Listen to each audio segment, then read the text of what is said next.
All right, guys. So, just as a heads up, we've started recording the meeting. So today we're going to go over some CMA stuff and pricing strategy type stuff. This is super interactive as always. So if you guys have questions or something's not clear, or we missed something, just go ahead and pop your mic on and just ask. All right. So we'll start with what is a CMA.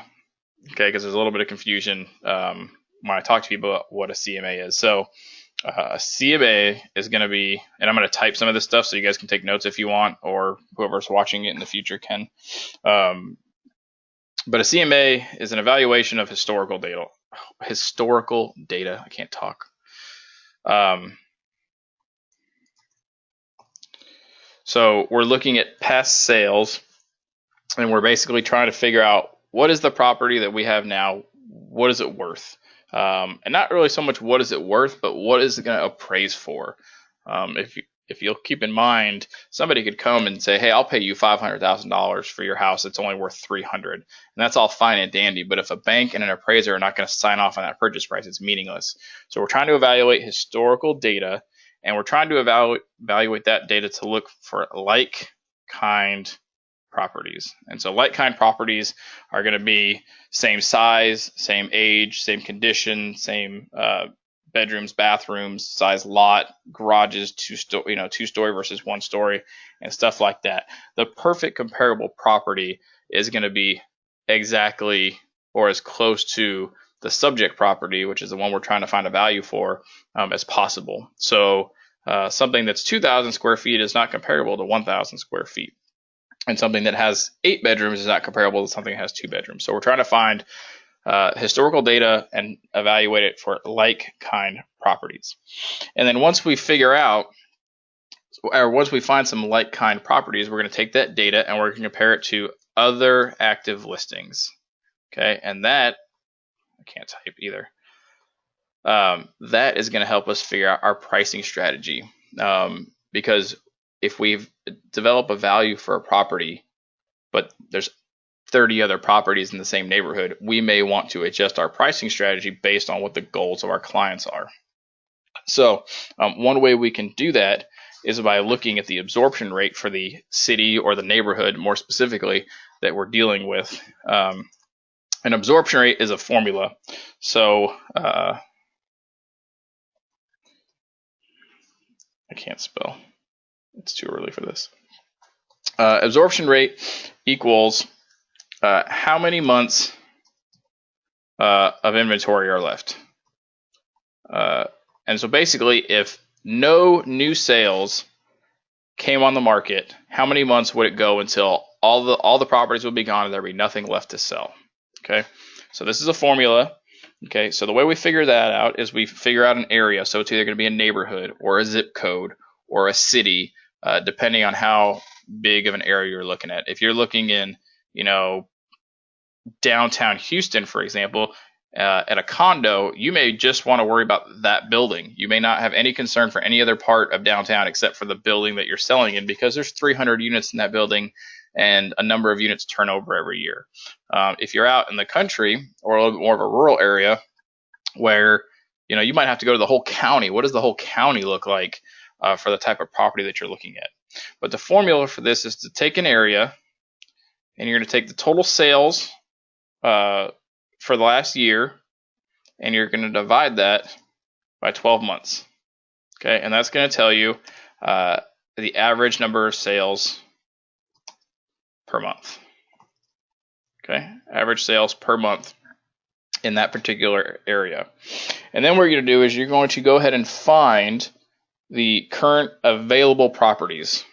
Okay, so current available properties in that same area, and you're going to divide that by what that average sales per month number is. And that's going to give you your absorption rate. God, I can't spell absorption to save my life. Absorption rate, or how many months. The absorption rate comes out as usually how many months do we have left. So for example, if we have 100 properties that sell in a year, okay, we divide that by 12, which off the top of my head I can't do because I'm a little special. I should have just made it easy on myself. So we have 8.33. Okay.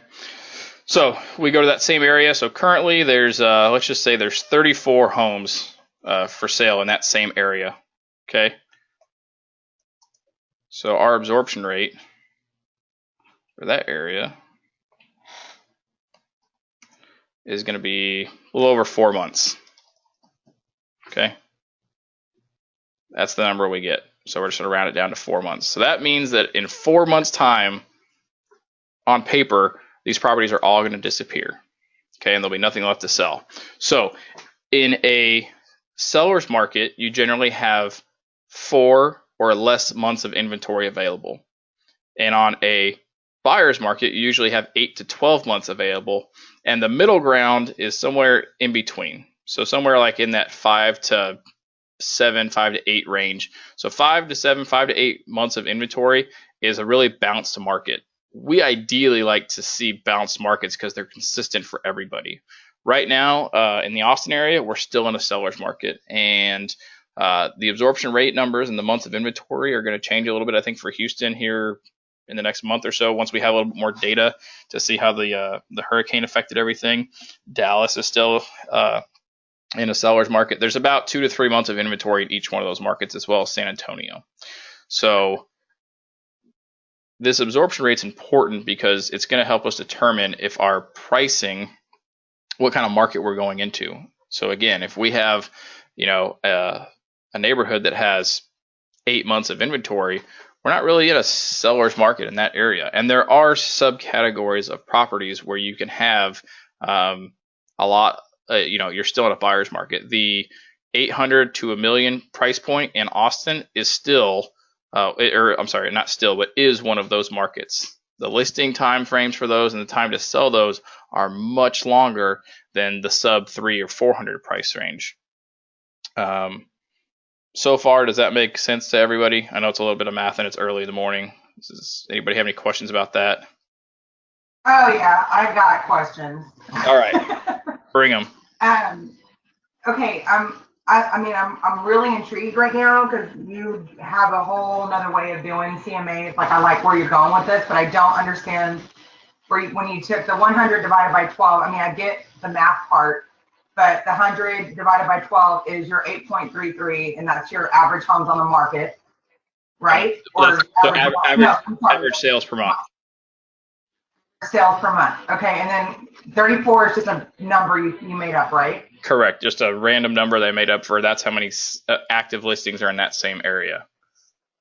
And 100 is a random number you made up. Correct. Okay. So so some of this stuff is background stuff. So some of this stuff is meant for people to understand, so that as you're doing a CMA, you have an idea. Because doing a CMA and just coming up with a value is great, but pricing strategy is the second piece of that whole puzzle, because you have to price in a way that's going to be consistent with the goals of the seller or your buyer, depending on what side of the transaction you're on. So some of this is a little bit of a background information to help you figure out the second part, which is going to be pricing strategy, which we'll talk about after the actual CMA portion. Does that make sense? Yeah, no, all good. Okay, cool. All right, so this is just, again, these are just kind of some random notes because I didn't have anything typed out and I kind of wanted to write it up as we go. So this is some background on what the CMA is and then how that CMA is going to work into the market that we're going into to list. Okay, so before we get too far into, I'm going to erase some of this stuff. Everybody can go back and pause later on the video.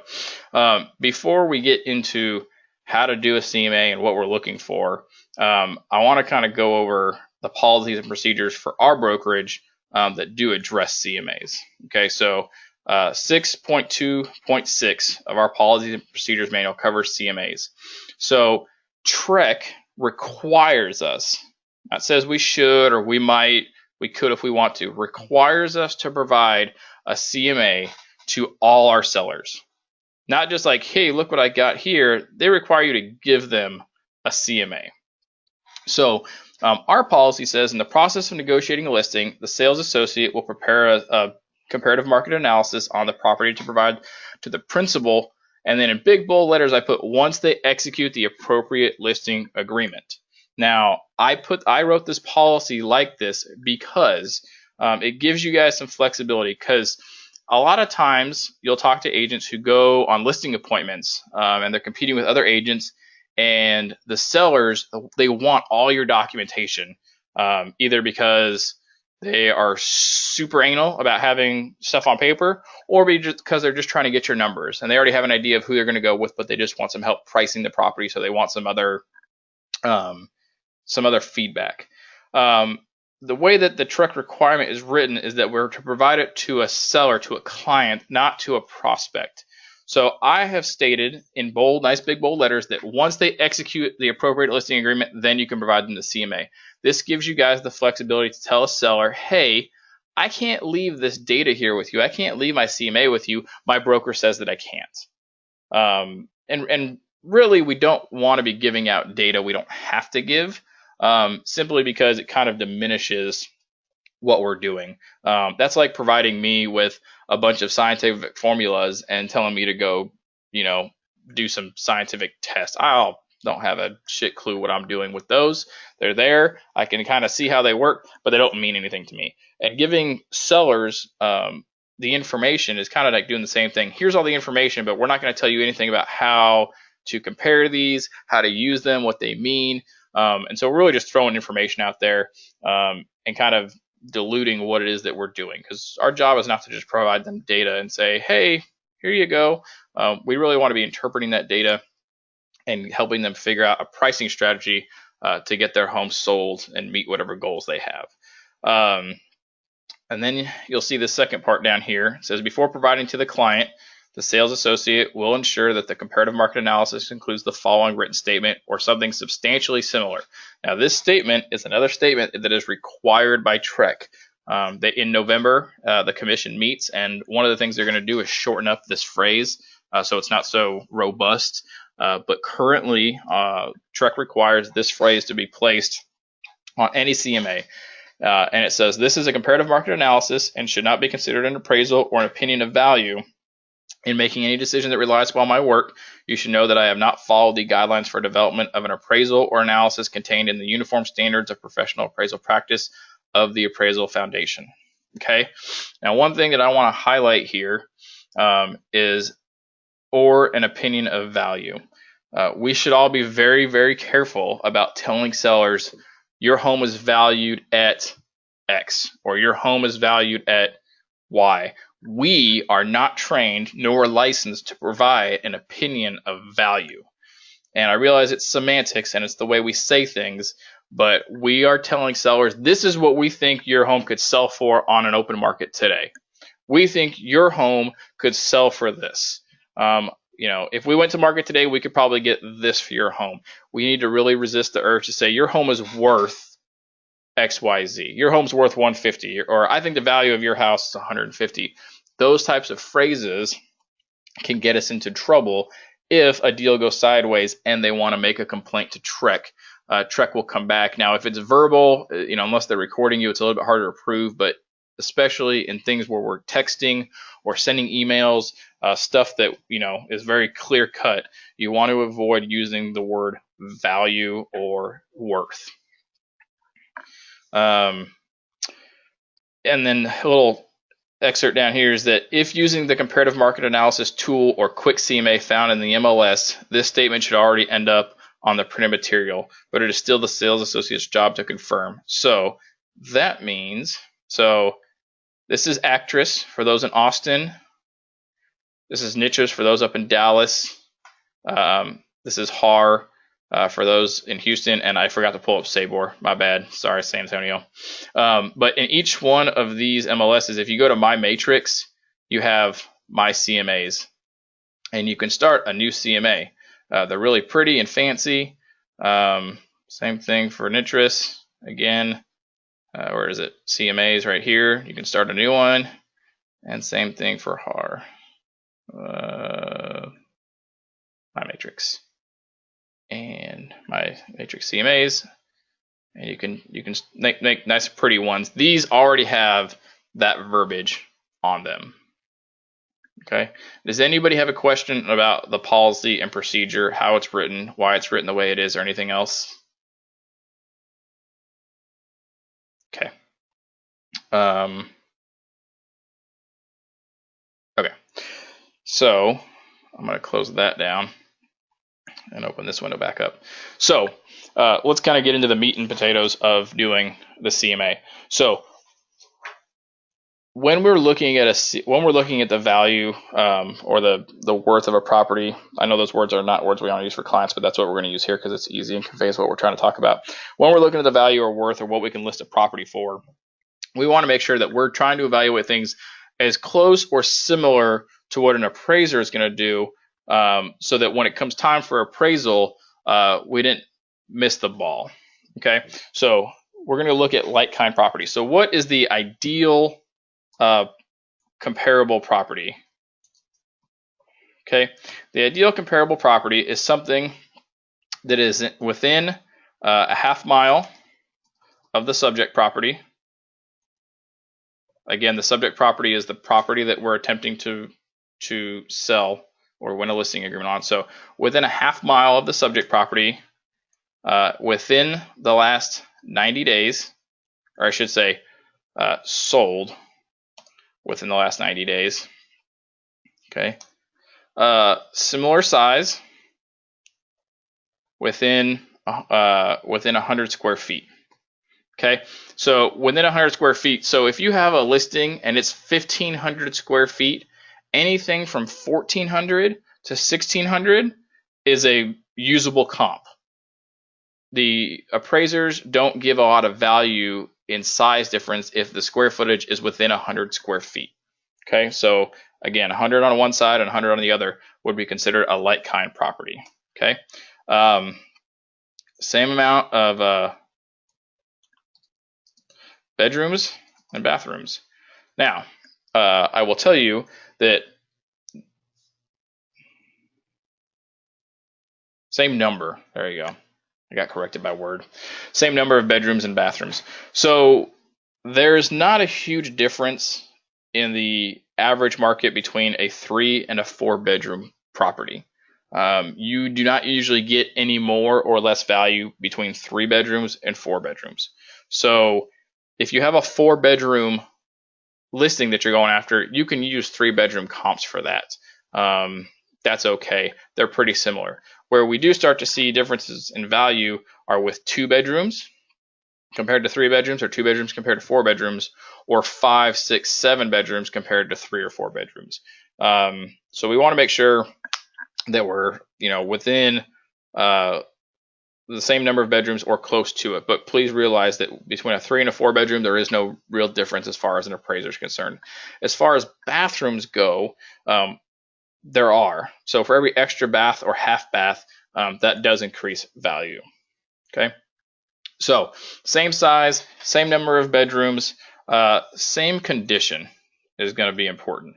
So what do we mean by condition? Well, condition is going to be the types of finishes. How do I want to say this? Is it well cared for? So you could have something that has been really well taken care of, and you can have a property that's exactly the same, but it's a crap property. It's abandoned, hasn't been taken care of. Those are not really like kind properties. So similar finishes, is it well cared for, or similar to the subject property? Because if the subject property is a piece of junk, then we want to use comps that are also complete junk. Okay, and then improvements as well. And by improvements, I mean, does the property have a swimming pool or not have a swimming pool? Does it have a nice big storage, building out in the back, or does it not? Does it have a, I don't know, what's another improvement? A nice deck out back, or is it just kind of walk out and boom, it's just grass. There's nothing fancy out there. Okay. So same size, same number of bedrooms, bathrooms, same condition. We're looking for similar year built. Okay, the difference between a 1950s property and a 2000 property. Now keep in mind, that when you're looking at the year built, okay, properties that have been renovated are usually compared to the year renovated, especially when it's a total down to the studs remodel, where everything inside is gutted, new drywall, new flooring, new subfloor, foundation work, new cabinets, new finishes, everything is new. They're going to really look at that and say, okay, look, this property is from the 50s, but it's been renovated and it's 2017. They're probably going to give it a lot more value than other properties that are just from the 50s that haven't had that kind of stuff. Okay, so similar lot size. Okay, the difference between being on a quarter-acre lot and an acre lot. The difference between, I don't know, having a nice square lot with a big backyard versus an irregularly shaped lot where you have the same amount of lot, but one is really narrow and skinny versus having some equal sizes to it.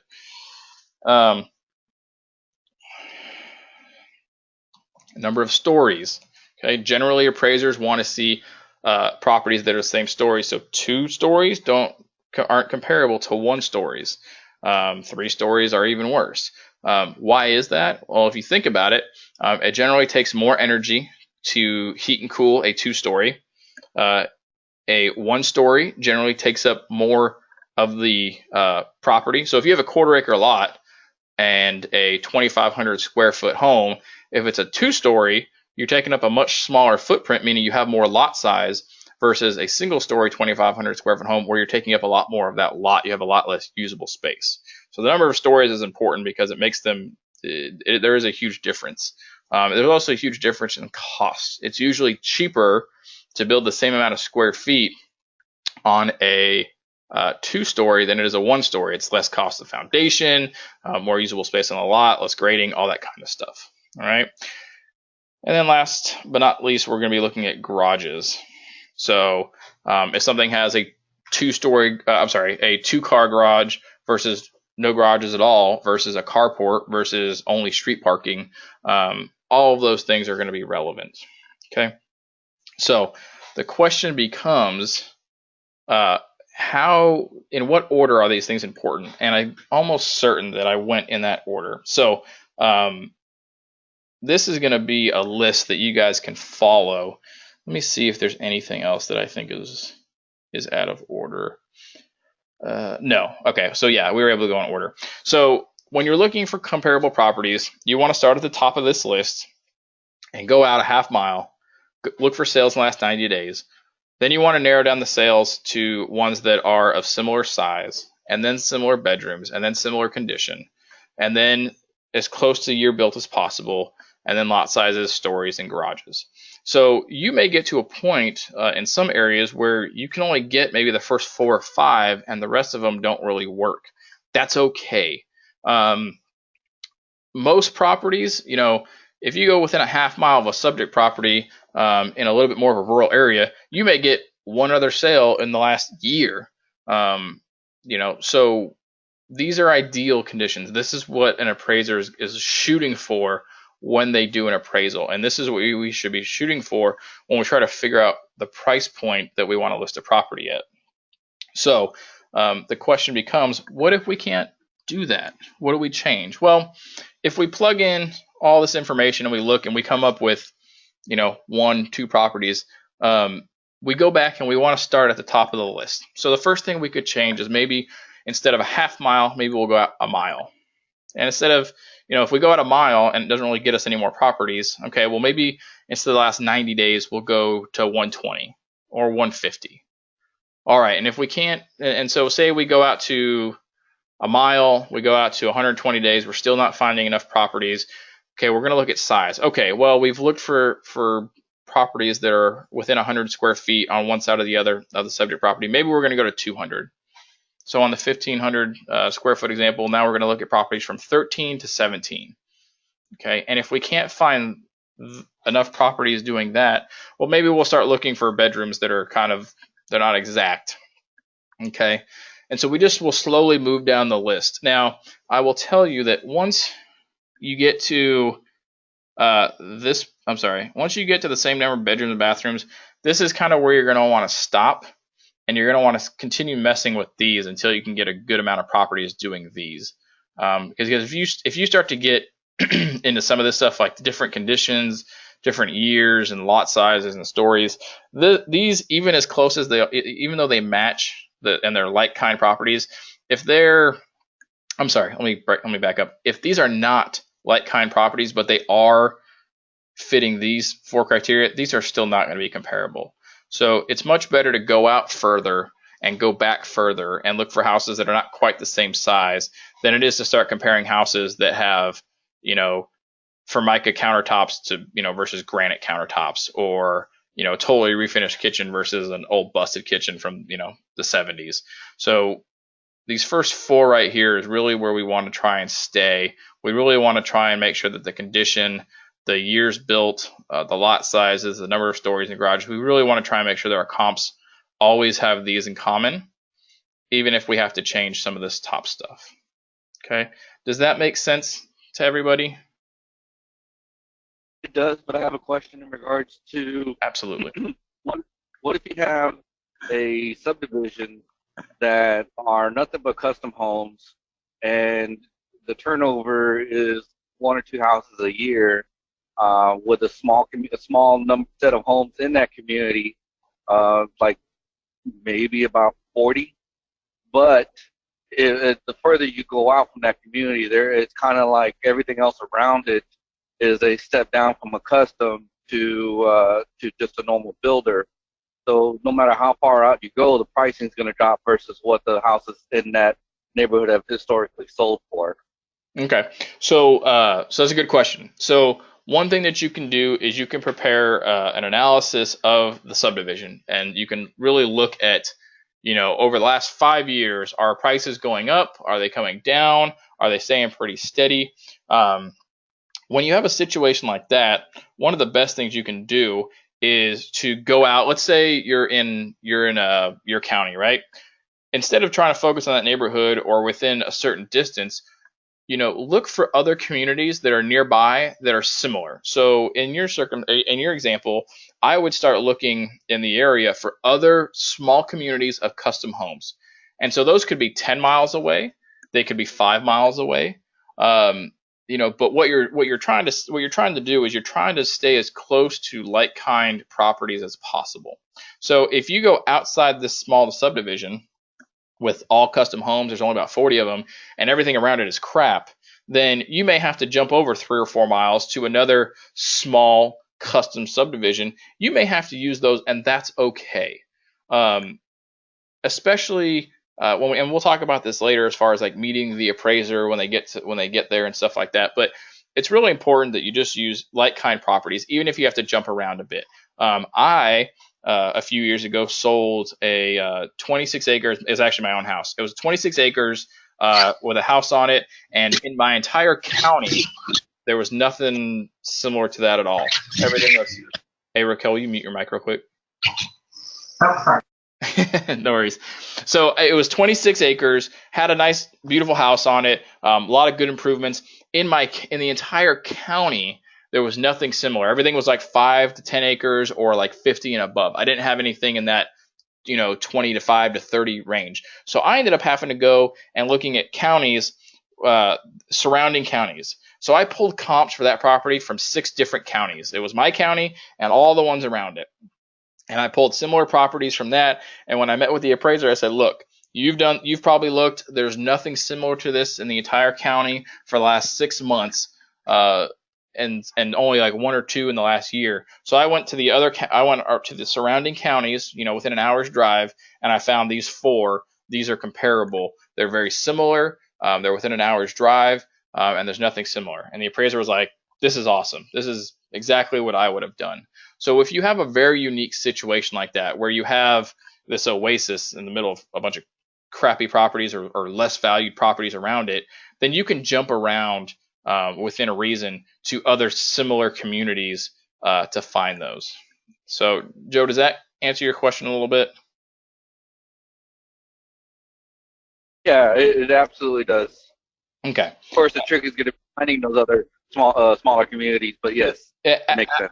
Absolutely, and keep in mind, if you, depending on where you're located at, it may be really hard to find that, and you may have to go out fairly far.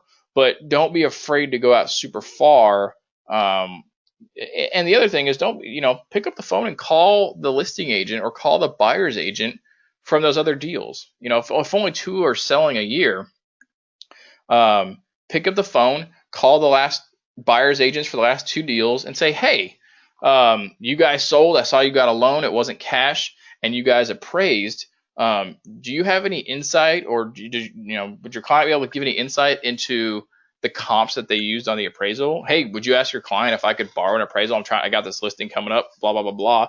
If you're super nice, maybe send somebody, like a bottle of wine or scotch or gift card or whatever else.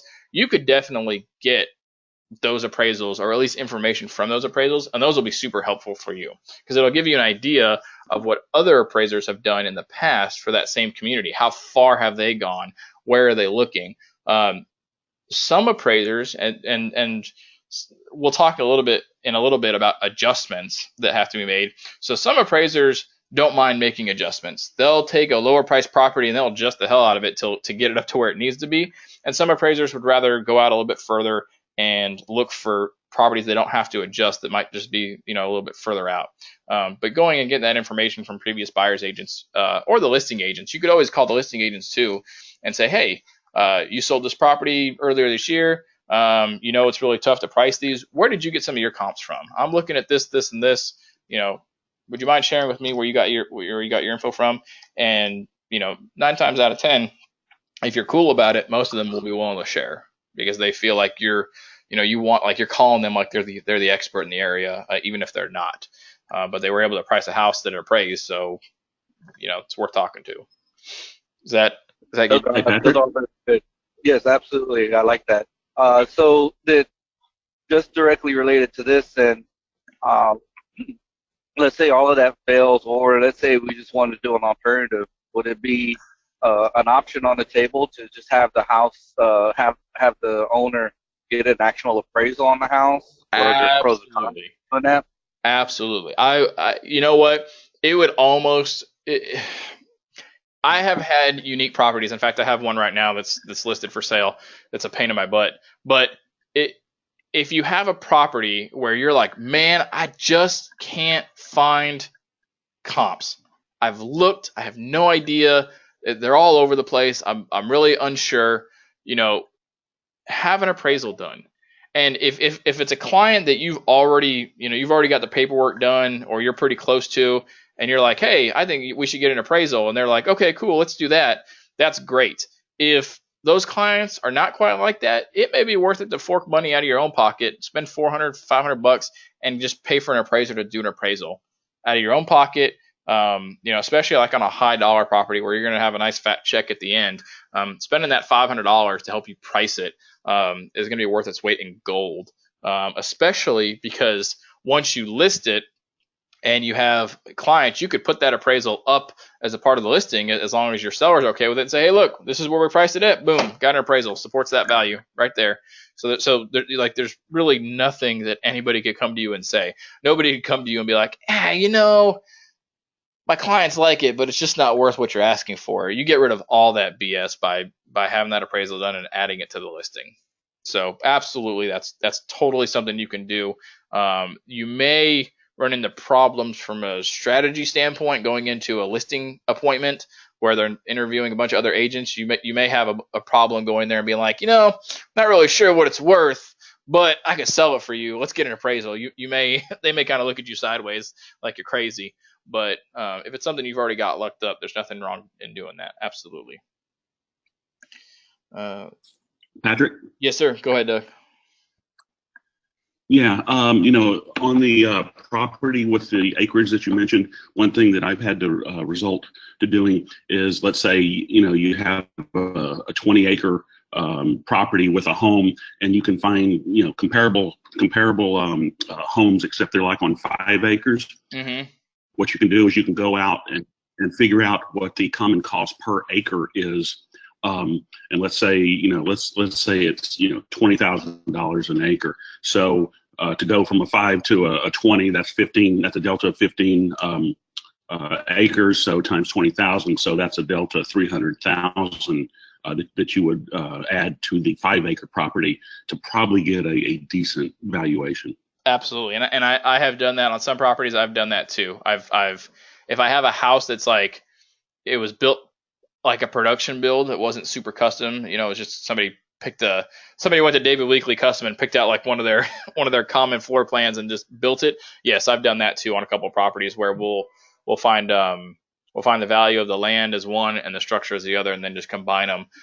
Those you usually really need to meet with the appraiser and really explain to them your process. And as long as you can explain it, then usually they're on board as well. But yeah, I absolutely agree with that. That's a really good idea. Yeah. Let's see.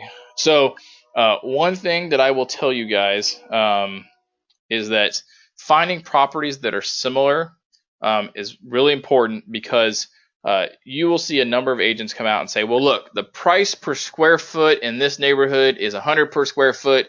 You have 1,500 square feet, 150,000 is the price. In anything other than condos, price per square foot means nothing. Especially when you're looking like average price per square foot. When you look at price per square foot in condos, they are all in the same building. They are all usually of similar construction, similar location, and everything except the floor height is really the only difference. So when looking at condos, price per square foot is super important and very usable. Anything outside of that scenario,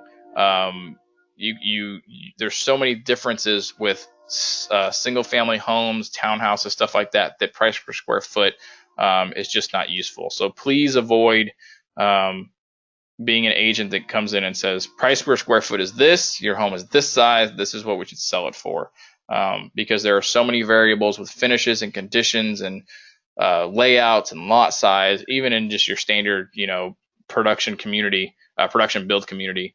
There can be a lot of differences. So try really hard to avoid doing that. That's kind of like an easy way out, and you can really hurt a seller's value by doing that if we're not looking at everything. Okay, make sure we went over. So we went over all this stuff. The other thing I'll say about finding properties is that you really want to make sure that you're familiar with the area that you're selling in. This is important because I'll give you a good example. I live in Bastrop. It's kind of a rural community outside of Austin. Here in Bastrop, we don't have as much turnover as the Austin market, so it is not uncommon for us in Bastrop to use comps that are 6 months old. And so when I start looking for comps in this area, I start off with my 90 days, but I almost always jump from 90 to 180. I don't go 120 or 150. I'll just jump to the 180 because it's very easy. I'm sorry, not very easy, but I already know in this community that we have to do that because things just don't turn over as fast. So really knowing your market and the area you're in is really important. Raquel, you're out in Friendswood. Where are you at? Out towards that way, right? Oh, maybe. Sorry, yeah, I'm in Friendswood. Okay, so does the area out there turn over as fast as the more central Houston market, or is it a little bit slower? No, Friendswood turns very fast. Does it? Okay. So, like I said, that's a horrible example. So just forget that. I tried to use that example. But when you get out into certain areas, or even certain neighborhoods, we talked about, like Joe gave the good example. Hey, we have a custom home community, 40 houses. You maybe turn over 2 houses a year. I mean, that's a 5% turnover. 2 houses a year is a 5% turnover. It's not very high. So you just need to be very aware of the area, because we want to try to stay close to 90 days, but the appraisers get it. They are generally pretty knowledgeable about the areas they're appraising, because if they're not, they can get in huge trouble with the appraisal standards.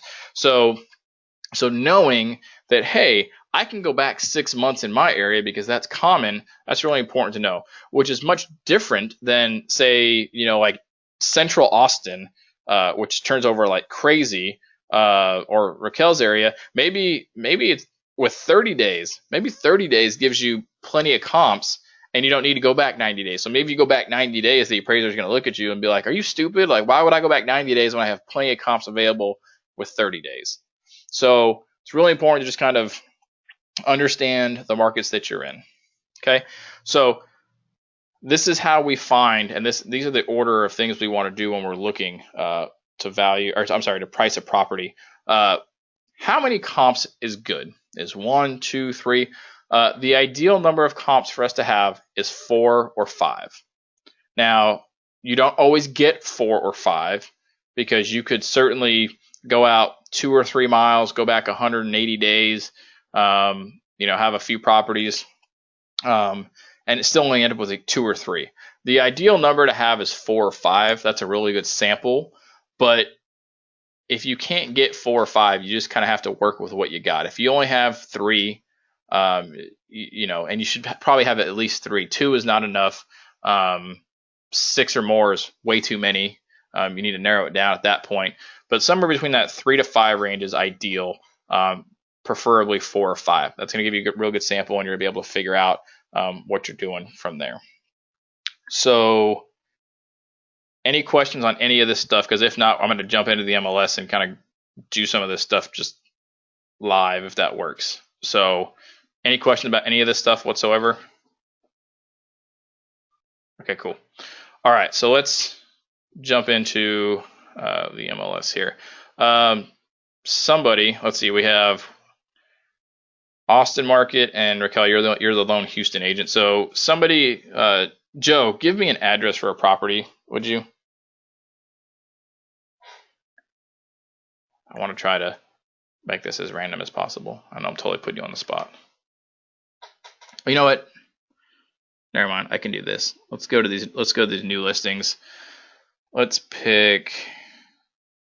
Oh no, those are in Bastrop. I want something from Austin.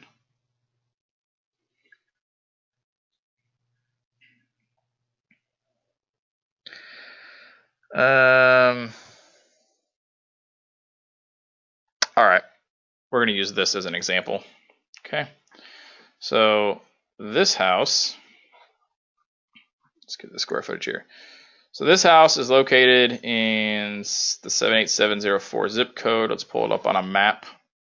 Okay, I've randomly picked this house. I have Old Torf and East Side Drive. Okay, so here's what we're going to do to find comps for this house. Okay, so we're going to start here on a map. Okay, and I'm going to, just because I'm familiar with that area, so Old Torf and East Side Drive right here. Okay, so I go out here, I'm going to slide out that half mile. Okay, we're going to go ahead and look for sold houses in the last 90 days. It's a house, so we're also looking at houses. It's not a condo, so we're not going to look at those. It's not a manufactured home, so we don't care about those. Okay, so the details on this property. So this property is 1,300 square feet, 3 bedrooms, 2 bathrooms, with an attached garage. Okay, so 1,300 and a 3.2. So we have pulled up sold homes in the last 90 days within that mapping location. It gives us 11 properties. Okay, so what do our results look like? So we'll go here. So the first thing we want to do is we've done half mile. We've done in the last 90 days. Son of a bitch.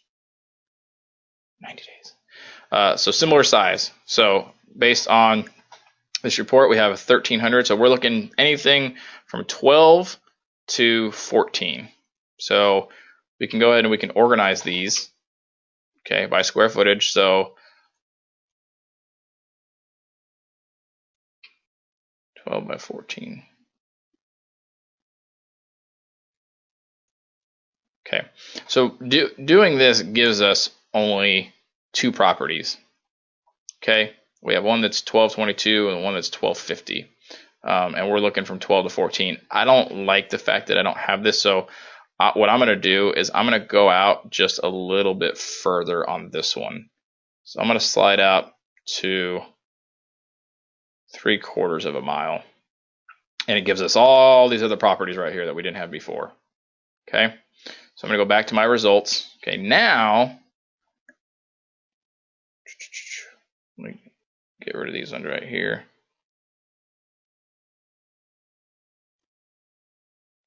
And these were all a little too small. Okay, so now we have 3 properties, but we don't know anything about them. We haven't had a chance to evaluate them. Chances are that those 3 are not going to be perfect. All right, so we've increased our distance. We've gone back 90 days. For this one, I'm gonna leave the 90 days because I know the market turns over pretty good. So I'm looking at the size. So right now we're within 100 square feet. I'm gonna extend this out just a little bit. So we want to be at 12, but these 1170s will probably be okay. 1100 is pushing it a little bit. This 1490 is probably pretty good too. We could probably use that one. You know what? And since we use that one, I guess I will use this 1105. Okay. So now we're within, we've extended up to 200 square feet on either side. Okay, so this has given us what, seven available properties. So we've selected the ones that we don't like, and so if we go to this refine button down here at the bottom, we can either discard the ones we've selected or we can narrow it. So we're going to discard those, and they disappear. Okay, so we have looked at size. Okay, so the next thing on our list is number of bedrooms and bathrooms. So we're going to go ahead and organize this by bedrooms. Our subject property, again, is 3 bedrooms and 2 bathrooms. So, again, we have these 2-bedroom houses right here. Again, 2 bedrooms, and these just so happen to be the biggest and smallest one we selected. So those are out anyway. There is a huge difference between a 2-bedroom and a 3-bedroom, but there's not a big difference between a 3 and a 4. So we're going to get rid of these. So we're going to discard those. We're down to what, 5 properties? All right. So 3 and 2 bathrooms. Let's see what the bathrooms look like. 2, 2. This is 1 and 1. When it comes to bathrooms, bathrooms are not a huge deal because we can easily provide some adjustments. A full bath is usually worth about $10,000 depending on your market, and a half bath is usually worth about $5,000. So when we're doing adjustments, so this 3-1 right here that sold for $600, we could probably, if we added that extra 1 bath, we could probably say this value is really more like $610. And same thing for these right here. We're probably, $560 or $745. Okay. So now we're going to look at finishes, and real quick, I'm going to jump over just real quick because I noticed something. So similar year built. So when I look at all these properties, we have 62, 47, 55, 61. These are all built in a pretty close span of time to each other. So I want to look real quick, and I just happened to notice that. So this one was built in 63. Okay, so I'm going out of order just a little bit only because I noticed all these properties are pretty close together. So they're all going to be pretty good comps for that one. So it's just something I noticed. If one of these was like in the 80s or 90s or even earlier, may not be a very good comp. But since these are all pretty close together, I think we're going to be okay. All right, so going back to conditions. So the one thing I didn't do is I didn't look at this listing to see what this property looked like on the inside. Is there a listing number here somewhere? Give me 1 sec so I can pull this property up so we can look at the pictures. Does anybody have any questions so far on what we're doing here? No? Okay. This is mostly just for people that have never done this. I just want to kind of go through the procedure. So here's the house that we're trying to comp. So the outside looks a little older. It's not real, it hasn't been redone on the outside at all. We go to the inside. It looks like we got some updated flooring, maybe. The doors are older. The fixtures are older. We have a wall unit. We have nasty popcorn ceilings. We have busted gold tinged fixture up here. Old floor, old kitchen,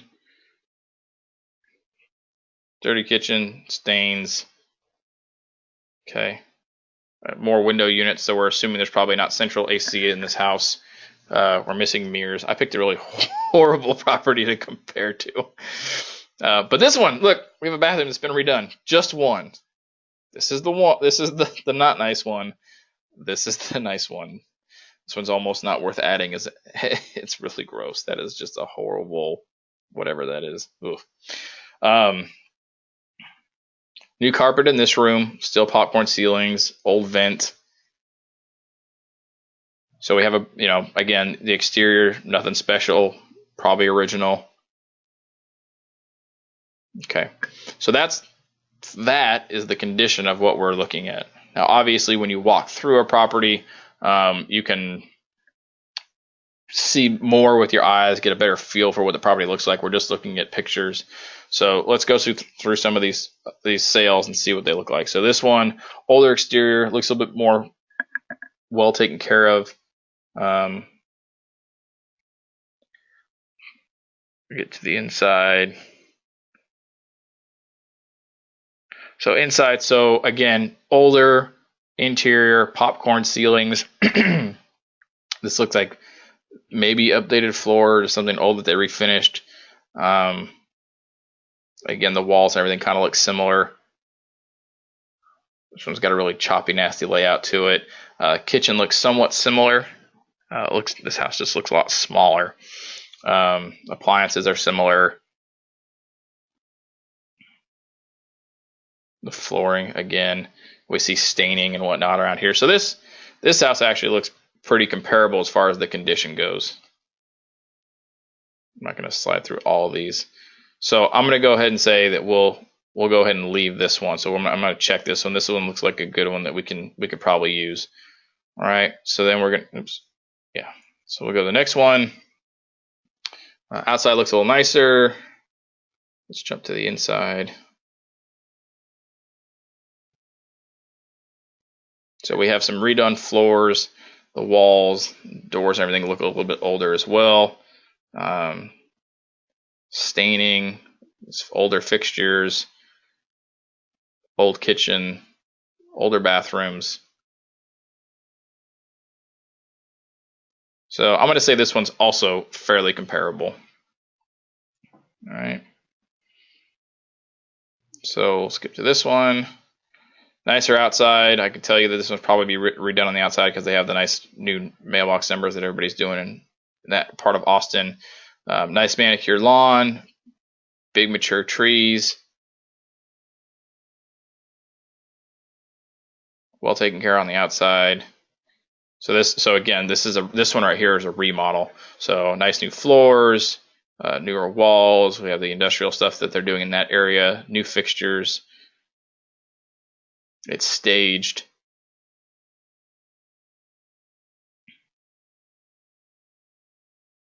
New kitchen. Okay, so this one, the condition's pretty nice. I mean, it's darn near new. The bathrooms, they're doing that whole thing where the bathtub is in the shower, whatever that whole thing that's going on is lately. Okay, so this one is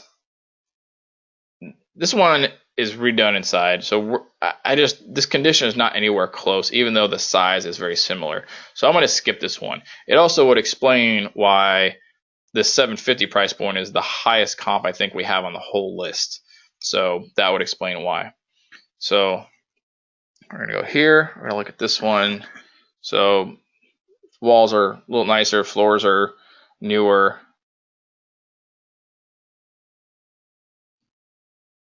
Kitchen cabinets look original or at least older, but we do have some new countertop spaces here. Still a smaller kitchen. So for this property, what I would say is the condition is, see, like these are painted, but they're still original cabinets. Still some older fixtures, countertop. So this property, I think, would probably need a little bit of adjustment for the condition, but I think the condition's close enough where we could still use it as a pretty good comp. And so we'll go to this one. Outside is so-so. This fencing, I can tell you, because I know this area, this fencing right here is like the newer fencing. the new craze that they're doing right now. So I can tell you that this house is probably going to be remodeled inside. So yeah, so nice new walls, it's staged, nice flooring, nice new fixtures up here.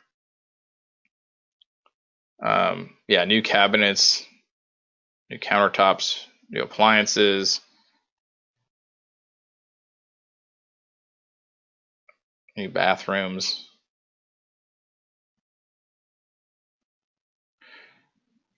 Okay, so nice new fencing and backyard. So the condition on this one for me is also a little too nice compared to what we're going into. So I'm going to go ahead and exclude that. I just don't think it fits. So out of the 5 we've had, 3 fit and 2 don't.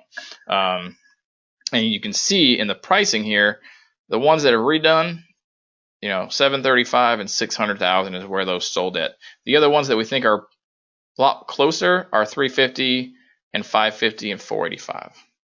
Okay, so what I'm going to do is I've selected the ones that I do like, so I want to keep these ones. So that instead of using the discard button, because that would get rid of those, I'm going to use the narrow button, which means it's going to keep the ones I selected and get rid of all the other ones. Okay, so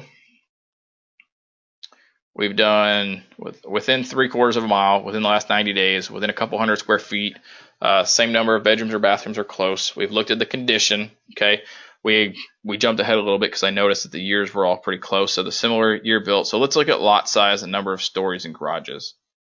All right, so these lot sizes are pretty close together, but I don't know what the lot size on this property is. Let's take a look. So let's just round this up and say 0.19 acres.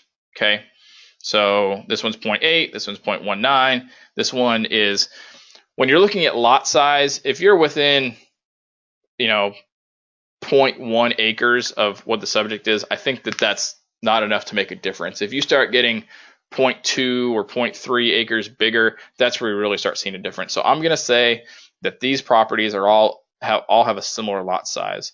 They're also all 1 story. ST right here, stories. They're all 1 stories, and only one of them doesn't have a garage. And in fact, this one, yeah, just a single car garage right here. And it actually looks like, and this is just based on my knowledge of this area, I'm guessing that garage is probably not a functioning garage. I'm thinking maybe they might have turned that into some usable space, but we would know that by walking through it. I can't really tell from the pictures, so we'll just assume that this one right here, you know, we should probably compensate for the garage. So depending on your areas, a garage might be worth $5,000, it might be worth $10,000 or $15,000. It's kind of hard to tell. So for right now, I'm gonna, you know, I would say that the garage is probably worth about $10,000. So this one's probably more like $495. This one's probably more like $560, and we have like this $351 here. So this one right here, this 2504 Euclid Avenue, this right here is probably our closest comp. It's a 3-2. It's a 1 story, 1 garage. It was built 1 year sooner than our subject. It's not updated at all. The lot size is pretty close. Our subject property is 1,300 square feet. Okay, this one is only 1170, so it's about 130 square feet less. Okay, and this one, if I recall, the condition was pretty similar on the inside. Yeah, kind of choppy layout. The kitchen cabinets were kind of the same. So what we do now is we want to kind of weight these a little bit. So which one do we think is the closest, and which one do we want to give the most weight to? So for me, I would probably give the most weight to this one right here. Okay. The other thing we can do is pull these up on a map, and we can see where they are relative to this property. Okay, and the property that we're trying to compare is right over in this area right here. Okay, so they're all pretty similar in distance. None of them are too crazy far away. These were probably included in our original half mile. We probably didn't need to go out to 3/4 of a mile, but we did just so we had a good sampling of homes. So one nice feature we have here is a quick CMA. So if we select all these and we open up that quick CMA, it's going to give us some data as far as like averaging and pricing and, you know, where we're at. So 3-2, So the average price for this right here is 461. I think 461 is a little high for this property. I think we are probably closer, in my opinion. Again, this is just based on experience, and it takes a while to do, but I think we're probably closer to the 400 to 425 range for this property. Let's see. Well, you know what? This one's the other thing we would want to wait here is the sold date. So we went back 3 months, but this one was sold 8/30. So the end of next month, this comp really doesn't become usable.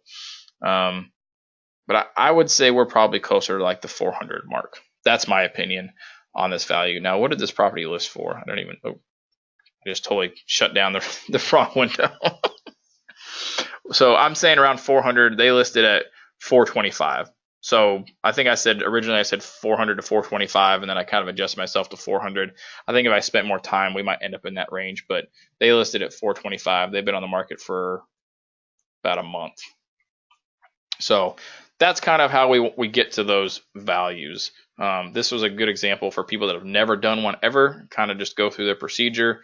Does anybody have any questions about this at all? What we just did, which was a lot.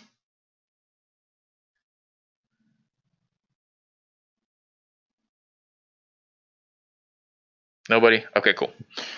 All right, so that was the procedure for a CMA. It was kind of off the cuff. It was a property I've never visited, have no idea anything about. So generally when you do these, you will have more information. You'll have, been able to spend a lot of extra time. I did this on the fly. We always want to spend time really looking at our properties, having a good idea of what it is we're getting into, where it's at, and the neighborhood.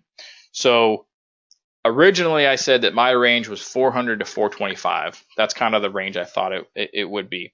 So we're going to shift from the CMA portion, okay, to pricing strategy. Pricing strategy. So with pricing strategy, this is where we take our CMA number, our range, which for this property we just did, it was 400 to 425. That's kind of what I thought. And we want to really evaluate what the goals of the seller are. And that's why it's really hard to walk in, and you should try to avoid walking into a listing presentation and saying, hey, your property is worth XYZ. Or your property, I think we could sell it on the market for XYZ.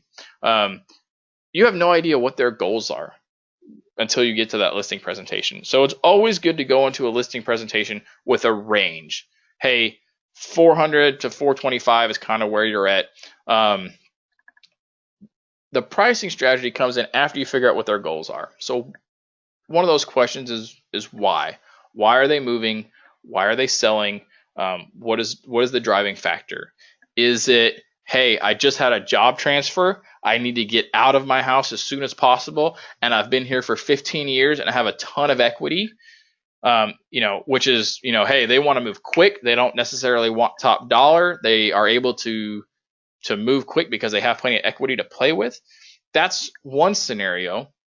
And the other scenario is, hey, we're having another baby. It's going to be here in 3 months, and we're stupid and decided to wait till 2/3 of the way through the pregnancy to think about getting a bigger house. And we just bought this one last year, and we have like no equity into it. We really need to get, like top dollar so that we don't have to bring any money to closing. That's another scenario. So in the example we just did, we had a property that I thought would be valued off the cuff from 400 to 425. Well, in the first scenario, maybe we would list for 400. We're on the lower end of the range, and it will allow them to be below everybody else in the area and get out quick. They might lose a little bit of money. They might leave some equity on the table, but it's going to meet the goals they want, which is to get out as fast as possible because they have a job change. And if it's the other scenario where it's like, hey, we're having another baby, be here in 3 months, we don't have a lot of equity, maybe we're not going to list on the top end of that range. Maybe we're going to list like in the 415 range or the 420 range, where we're a little bit less than what we think the market value should be, but we're still kind of on the higher end. That's going to hopefully elicit some offers to get them out quick or sooner rather than later, but also not leave very much money on the table. And then you have some people that are like, you know what? We just want to move. We're we're moving, we're in Houston, we're moving from Houston to Houston, we're not really going anywhere, we just want to change, and we don't really need to sell, so we really want top dollar, and we don't mind waiting for it. Okay, well, in that scenario, then the timeline's not really an issue. They're just worried about money, and those people don't really have necessarily what I would call like a drive to sell. They want to, but if you can't get those people the number they want, they're not gonna budge. They're not gonna move. And so then maybe we'll list kind of like on the higher end of things, and but it's gonna sit for a little bit longer. So that's really what pricing strategy. It's taking the value range that you've come up with in doing your CMA process, and really combining it with the goals of the seller to figure out what the best strategy is for them. Is there anything about that anybody has any questions about right now? What we just talked about as far as pricing strategy?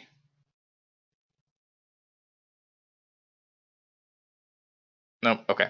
So earlier, Raquel, you were asking me kind of about, I was talking about like absorption rates and stuff like that. So the absorption rates are one of the things that we are going to use during the listing presentation to talk about the CMA and the pricing strategy and how they all fit together. So if you are going into a listing and if you're not already kind of familiar with the area, and some of us do so much business that we already kind of have an idea of what an absorption rate might be for a particular area, even if we're not doing the calculations. Raquel, that in your area, properties are just turning over like crazy. Things don't sit on the market, period.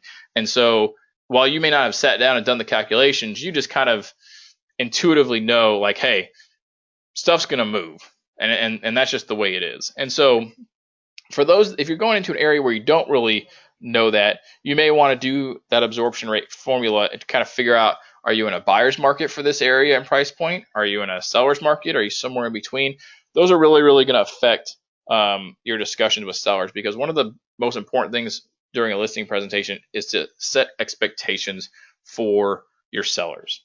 So people only see what they, when it comes to like housing, they see like the commercials and they see the news, and I'll use Austin, for example. Austin, hot market in Texas, things flying off the shelves, prices going up, days on market going down. That's all they see.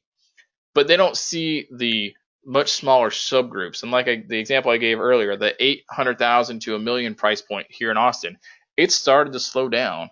In 15, 16, those things were flying off the shelves. I have a $670,000 listing in like the heart of Austin, and it's been sitting for like a month, right? Well, 2 years ago, that thing would have been gone the first week on the market. But that area and price point have slowed a little bit. Now we're looking at like a 2 to 3 month average list time for properties in that area.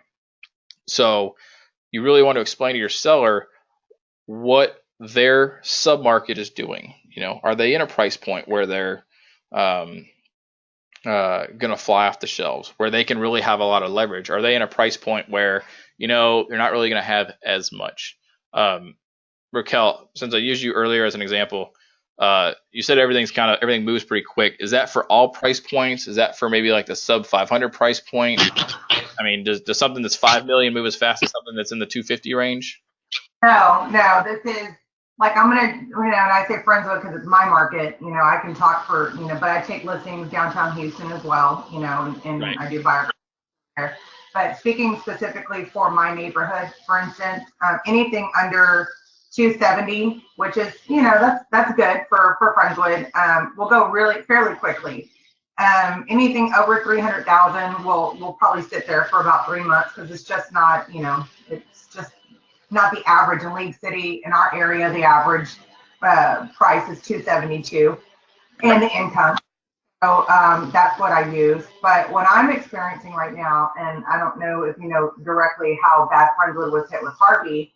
Friendswood, just Friendswood, and we're not talking about League City, all our surrounding areas, Galveston, just Friendswood alone, we lost 3,000 homes. A lot of those were inventory homes.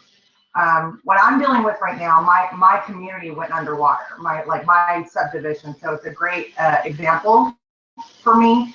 I'm getting people that, because I pitched a booth with my old broker, and we set up like a disaster relief station. We had volunteers. We went in there and, we gutted out homes, all this stuff. Well, I ended up picking up some clients from that saying, hey, I remember you. You were the agent out there facilitating all this stuff. I want to sell my house. My house didn't flood, but my neighbors did. And, I want $1 million. Well, my neighborhood's 200, 190 and below. Right. So because everybody else is doing it in Friendswood, everybody's like, well, all the inventory flooded, which is true.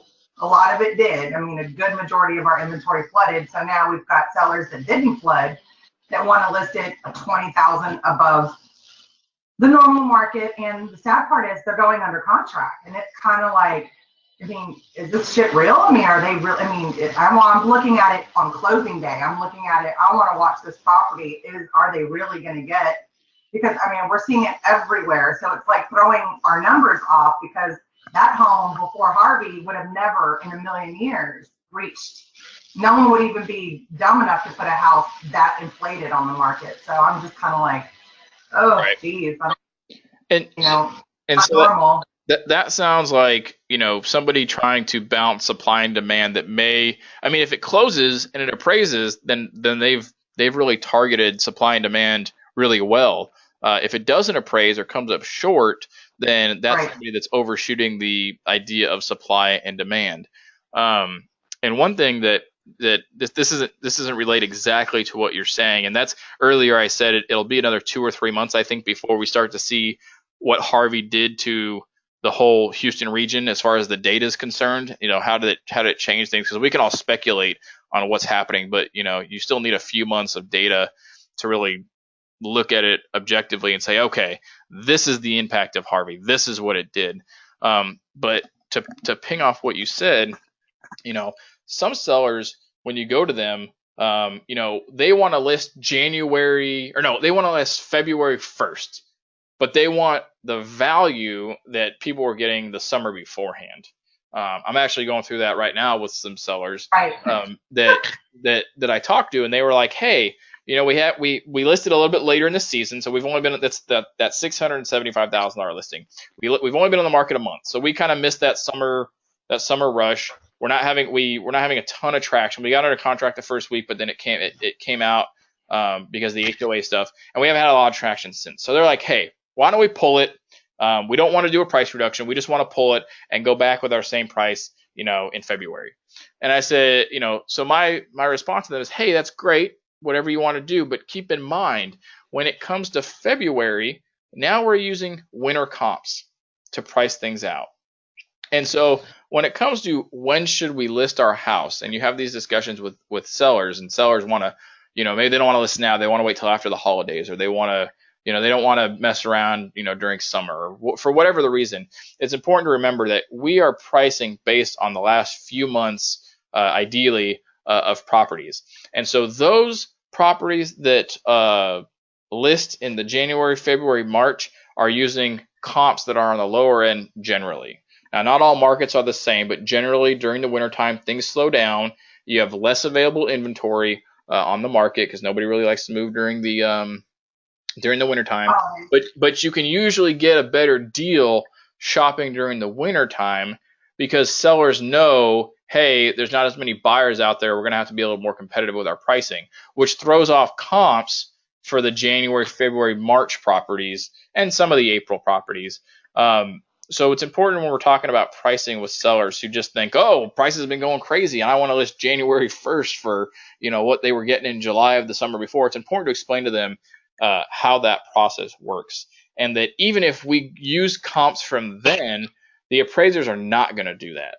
And so that's a really good conversation, or a really important conversation that you need to have with your sellers is, hey, somebody could offer you twice what your home's worth, but if it's not going to appraise and they're using a loan, which most homes sell with a loan, it's not going to matter. And so, Raquel, your example of homes that are being priced much higher than they normally would have, that's fine. The question is whether or not they appraised for that much. And if they do, and they were somehow able to justify it, then more power to them. But, the consensus, or not the consensus, but the assumption would be that they're not going to. especially because they're in a disaster-ridden area and are going to require 2 appraisals. If you guys didn't know that, that's a little nugget there. Homes that are in a disaster declaration area require 2 appraisals or a second appraisal if the disaster happened during escrow before you will close on any government-backed loan. So VA, FHA, USDA, and typically even a conventional loan will want to have that second appraisal done just to make sure nothing's changed. But if you're in an area that's been disaster has been declared and you're listing a property or it's under contract, it's going to require 2 appraisals. And that's yes, and I had as soon as Harvey hit, I had 3 under contract, and yep, you're right. It delayed, and it wasn't a horrible delay. They only delayed us about a week, but of course Harvey lasted forever. It seemed like. Right. And all 3 of them had to be reappraised, and I was like, shit. Yeah, no. But I got lucky. None of mine went under. Yeah, and so, it's not so much the delay that you worry about. Is it going to make value again? Is anything going to change? Right. If it doesn't make value, all of a sudden now the lender is going to have an issue and say, okay, well we have 2 appraisals, one before, one after. The one after is lower value, so that's the one we're going to use because obviously the disaster has occurred and it has affected the value, so that's what they're going to use. And keep in mind that the disaster declarations in Texas are per county. So the county I'm in is a fairly large county. We could have had flooding and everything else on the southern part of the county, and I could have a listing in the northern part of the county, still going to require a second appraisal, even if they didn't get any flooding or damage or whatever it is, fire, whatever it is. If it's in the same county, it's going to have to get that second appraisal because that's the geographic region that they use to apply those to. They don't say, hey, this neighborhood or this city. They use counties. So just keep that in mind as well. Well, I had 2 that were appraised prior to Harvey, and then of course 4 days later we get into Harvey. So the lenders send out lender inspectors. They didn't call it a reappraisal. They wanted to make sure there was no damage after because it was appraised before. So I don't know if that's what they call their reappraisal, but they were looking for damage after the value had been presented. What do you know? What kind of, just because we're talking about it, do you know what kind of loans those were? Yes, it was Navy Federal. One was conventional, one was FHA. Okay, so I'm guessing that maybe the conventional might have just been an inspection, and I don't know if they called it the same thing, but I would assume that FHA one was probably a reappraisal or at least a desktop review of the appraisal. So a desktop review of the appraisal is they send the the appraisal they have to a different appraiser for what they call a desktop review, where that appraiser looks at it and goes, okay, the comps they use were not in the affected area. Yes, this looks good. I'll sign off on this. Or, hey, these homes were in the area that was affected. We probably need to go out and do a visual and reappraise it to make sure there's no issues. There's a couple different ways that they can do that depending on where they're at in the process. So it's right. Entirely likely that happened for both of them, or that the FHA one had a reappraisal or at least a desktop review of the appraisal. So, well, I also think it was a credit union. You know how Navy Federal, credit unions are a whole different world than your typical mortgage company. Right. Just like they just make up their own rules. Right, pretty much. They don't really have the overlays because they service all their loans for the most part. So maybe that's right. Also. Yeah, absolutely. Especially if it's a local credit union that kind of knows the area, and they could kind of be like, oh yeah, that's that half of the city, nothing happened there, we're good. That could certainly be the case. So okay, so we're at about an hour and a half now. We've kind of covered the basics. I think that anybody who's never done a CMA has a good grasp of some of this information. It's a lot of information. Some of this stuff is going to be trial and error. I am always available for you guys. If you're pricing a property and you're like, I'm not really sure how does this work? Or like, I think I got a value, but I'm not really comfortable. I am always happy to look at your stuff, look at your CMAs, see how your pricing looks, as well as other agents in your markets. So, we have all 4 major markets in our area. And while I'm happy to look at anybody's stuff from any of the markets, you also have the other people in your markets that you can go to and say, hey, look, I'm in this area or that area. And this is kind of, would you look at my stuff and just kind of give me a second opinion? We can certainly do that. it's good. It's good to use. There's no way for me to know the little intricacies of all the submarkets in all of Texas. I can certainly look at the data and tell you what I think, but having somebody that really knows your market just like you do, or pretty close to it, is also going to be a really good resource for you guys. So at this point, I don't have any other stuff to give you guys, but we have 1, 2, 3, 4, 5 people here. Does anybody have any other questions about any of the stuff we've talked about today, or even something that kind of is loosely linked into it that would be a good discussion, or we can spend a few minutes doing Q&A. And if nobody has anything, then we can be done. But I want to make sure I give you guys the opportunity to ask any questions that you might have. I have a really quick question, Patrick, Yeah. about not necessarily CMA, but when we're doing the listing packets and we obviously, present our CMA or what have you, I make it I don't know if you're okay with this, but I also have them sign the seller net sheet just because I'll give them 3 different scenarios. Is that something you want me doing still, or? So, depending on who you talk to, some brokers don't like it, some don't mind it. The only thing I would say is if you're going to present that, I would highlight or underline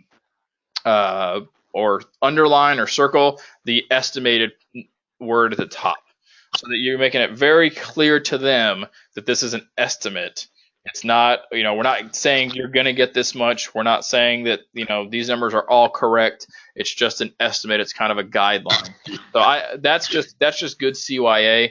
I have heard stories where, sellers were given net sheets, either title company ones that didn't say it was an estimate, just said seller net sheet, or some variation where they didn't have any idea. They just thought this is what I'm going to get, and that's not what they ended up getting. It ended up being a few thousand short, and they made a big deal about it and complained. So I would use the TAR seller net sheet that we have in zip forms, and if you're going to give it to them, I would highlight it, circle it, or underline, or do something just to draw attention to the fact that it's just an estimate.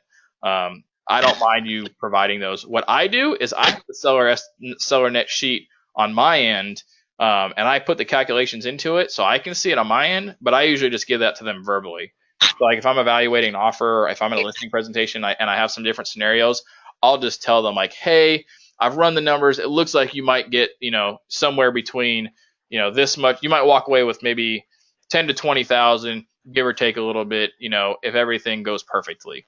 And that way they don't have anything in writing for me that says hey, you'll get this. And I've given them a good range, so I give myself some fudge room so they can't come back and be like, you said blah blah blah blah blah blah blah. So right. But those are I usually do best case scenario, worst case scenario, and then your average scenario. But just because I've run it all 3, I didn't know that because I know it was a kind of not really a requirement, but it's something for our compliance department that they used to do. So right. I think as long as you just make sure that they're very clear on the fact that it's an estimate and it's not a guarantee, or we're not saying this is what you're going to get. We're just, it's an estimate. Because one of the things we don't know walking into a listing appointment usually is we don't know what the actual note payoff is. We don't know if they have back taxes. We don't know if they have IRS liens. We don't know if they have, an underlying foundation issue that they find during inspection. They're going to have to spend $5,000 on. There's a lot of unknown. And so when we have that net sheet, it's really important to explain to them, hey, this is provided that, blah, blah, blah, blah, blah, blah, blah. So there's some things we just don't know that we can't put on that net sheet. And so that's the only reason that sometimes sellers get upset, is because we have unknown things pop up. And the question becomes well, why isn't this on the net sheet? And you're like, well, I didn't know about it because you're a liar, or you didn't tell me, or whatever else, and they just have they have trouble wrapping their heads around that sometimes, that there are things we just can't account for, and it is just an estimate. So, but that's an individual thing. If you want to provide them, I'm okay with that. It doesn't bother me at all. So. Well, now you know what they have. I use Title Snap, so that's got a lot of their bigger title companies. So right. I think what I'm going to want that, but it was just required with my last company. So what I'm going to do is just send them the app, and they can play around with it themselves. I guess would be the best way. That would be a great way to do it. Hey, let me give you some figures. Take these figures, play around with this app. It'll help give you some information about what you might walk away with. So that would be great. It's always good to be the source of the information. I'm sorry, not the source. It's always good to point them to the source of the information and not be the source of the information if we can avoid it. Right. So Got it. absolutely. Anyone else? Kathy, Doug, Joe, Lorene? Anybody got anything? Any other questions about the stuff we went over? I was late. I'm Good. sorry. I'm okay though. Damn I'm it, sorry. Kathy. Unacceptable. No, I'm just kidding. I know. I apologize. Usually I'm there. You know that. So. No worries. All right. And Doug said he's good. Joe, did you have any questions, sir? I know you had a couple during the presentation. Anything else? No, I had everything was answered. Okay, perfect. All right. Well, then at about an hour and a half, we'll shut this down. As always, if you guys have questions, you can call me, email me, Facebook, text, whatever. Pretty available.